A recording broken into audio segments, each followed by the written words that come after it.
Jan asks, do you think there is a problem with Bitcoin to be used as a currency or store of value since it can be easily destroyed by losing the private keys?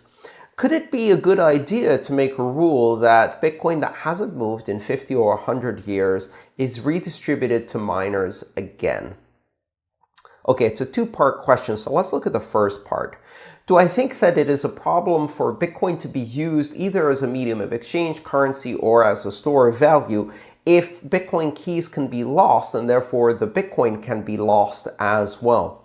No, I don't think it's a problem. And the reason I don't think it's a problem is because the loss of keys and the loss of Bitcoin from circulation simply acts to reduce the inflation rate of the currency by removing currency from circulation at the same time that currency is being added through mining. So it reduces the inflation rate. At some point, of course, the inflation rate goes to zero, and thereby any keys that are lost will cause deflation. But Bitcoin as a cryptocurrency is already deflationary, so it becomes a bit more deflationary through the loss of keys, which increases the value of all of the cryptocurrency held by everyone else. When someone loses their keys, let's say I lose the keys to 100 Bitcoin. Let's hope not, that's a lot of money.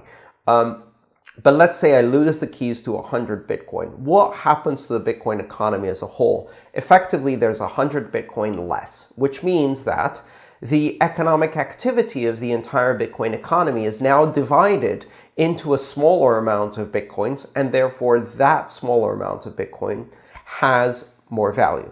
That's it. Effectively, in pure economic terms, I have given a gift of 100 Bitcoin to everyone. The value of my 100 Bitcoin has been redistributed by increasing the value of everybody's Bitcoin by the same proportion. So essentially, every time someone loses keys, it's like they're gifting that Bitcoin to everybody who still has their keys by increasing its value. Also, there's an interesting effect that happens there because as the value of the Bitcoin increases because of losses, that creates the right incentives for people to be more careful with their keys as what they hold has more value. But the bottom line is it doesn't matter. Think of Bitcoin, the currency, as a unit of measurement. If I measure your height in inches versus your height in centimeters, I'll get two different numbers. Has your height changed? No. The unit of measurement changed, so I got a different number. So the same thing applies to currency, meaning that if I take the size of the economy and I divide it by 21 million Bitcoin, or I divide it by 1 million Bitcoin, I'll get two different results. Has the size of the economy changed? No. What will change is the value of each Bitcoin because I'm putting more economy into a smaller amount of Bitcoin, so the value of Bitcoin will increase, but it's just a unit of measurement. You know, the value isn't in the Bitcoin, the value is in the economy. Bitcoin as a currency is a unit that measures the value of the economy. If you think of it as a unit of measurement, it makes sense. If you change the unit of measurement, it doesn't change what you're measuring. And so we can lose all of the Bitcoin. In fact, you could go down to having one Bitcoin being the only one left, and the entire world's economy in one Bitcoin. What you would need at that point is smaller units than Satoshis. You'd have to go and subdivide a Satoshi into smaller and smaller units in order to have enough granularity in your measurement. But other than that, nothing changes. And of course, we can make changes to the protocol to introduce smaller units like milli-Satoshis. In fact, we already see milli-Satoshis being implemented in the Lightning Network. So it isn't a problem if we lose keys. Now, the second part of your question is also interesting. Would it be a good idea to make a rule that Bitcoin that hasn't moved in 50 to 100 years is redistributed to miners again? Well, that might be a good rule. I would guess that no one would agree to that rule. And I, as a Bitcoin owner myself, would not agree to that rule. And the reason I wouldn't agree to that rule is for two reasons. One, setting any arbitrary deadline, 50 years to redistribute to my funds if I haven't moved them, means that I have to then think about that in terms of inheritance planning or long-term cold storage. And 50 years is within the lifetime of a person. If you make it 100 years, what you're doing is you're applying an economic impact. First of all, you will bring back into circulation Bitcoin that hasn't been moved, and this may have a significant impact on the economy in the future. Imagine if suddenly a lot of Bitcoin that hasn't been moved for the same period of time comes back into the economy. Well, that will have an inflationary effect. Not only that, but who do you redistribute it to? If you redistribute it to the miners, you're giving them incentive to break the rules, as well as you're essentially doing economic redistribution to a narrow group of people who are participants in the economy. Why not give it to everyone? And then all of these political and economic questions come up. The simple answer is that we don't need to do any of that. One of the things that we have to realize is that the cryptographic keys and the cryptographic algorithms used in Bitcoin do not last forever, meaning that at some point, elliptic curve digital signature and perhaps even the SHA-256 algorithm will be obsolete. Maybe in 10 years, maybe in 20 years, certainly less than 50 years, these cryptographic algorithms will no longer be strong enough to protect the ownership of coins that haven't been switched over to a stronger cryptographic algorithm, meaning that all Bitcoin needs to be recycled from time to time into better cryptographic algorithms, perhaps due to the development of quantum computing, perhaps due to the development of mathematics in the area of the discrete logarithm problem, or some other development that we don't know about yet. So all cryptographic systems have an end life. They have an expiry date. We don't know what that expiry date is, but we know they don't last forever. And whether we like it or not, at some point, if keys haven't been handled by their owners and the cryptographic algorithm that covers them becomes weak, people will be able to break those keys and retrieve those coins. Interestingly enough, that's a better policy than giving it to the miners, because what it does is it gives an economic incentive to have systems that break keys and to test the security of the system in such a way that the people who get the money are the people who put the effort into breaking the keys with their brand new quantum computers or whatever. So it creates a bounty essentially for testing the security of the system, and it rewards the people who exercise that bounty. So essentially that's already going to happen. Next question comes from Jen. Many assume that some coins are lost forever. Nobody knows, and the keys could still exist. If Satoshi holds more than 2% of the maximum supply, what are the dangers of centralization of power in unknown hands? The same dangers that exist in any monetary or economic system due to the concentration of economic power in a few hands.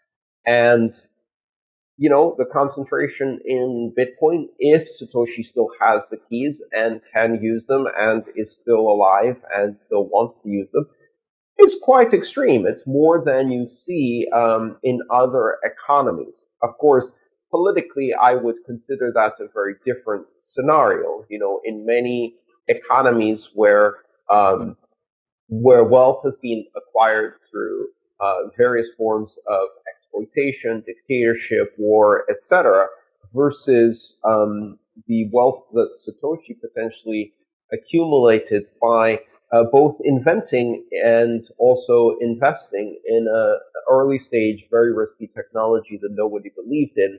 It's probably a different situation politically, but again, I can understand why people might be concerned about that. We have no way of knowing, and the market would incorporate that information fairly quickly. And the way we would know is if some of those coins started moving, we would probably see a response by the market. There's all kinds of conspiracy theories and discussions about who has those coins, whether they still exist, et cetera, or rather, whether the keys still exist. I'm not that interested in exploring those conspiracy theories. We will let the market find out for itself. James asked, has there ever been a deflationary currency experiment before, and do we need inflation? I mean, why would you buy anything if by holding you increase your purchasing power? We need inflation. How do we create that with Bitcoin? There have been deflationary economies, but you've got to realize, James, that most of the deflationary economies that are being studied by economists are ones that are facing deflation in the face of unlimited ability by the governments to print money, meaning that the deflation is not caused by a restriction in supply, but instead by a collapse in demand in the economy. So deflation is a symptom. The question is it a symptom of what? If the only economies you've studied that have deflationary characteristics are economies in fiat, then that deflation is always the result, the symptom of a collapse in demand, because the supply is infinite. There's no way to stop the supply. If you have a deflating economy, what you do is you print money. We've seen this example in Japan.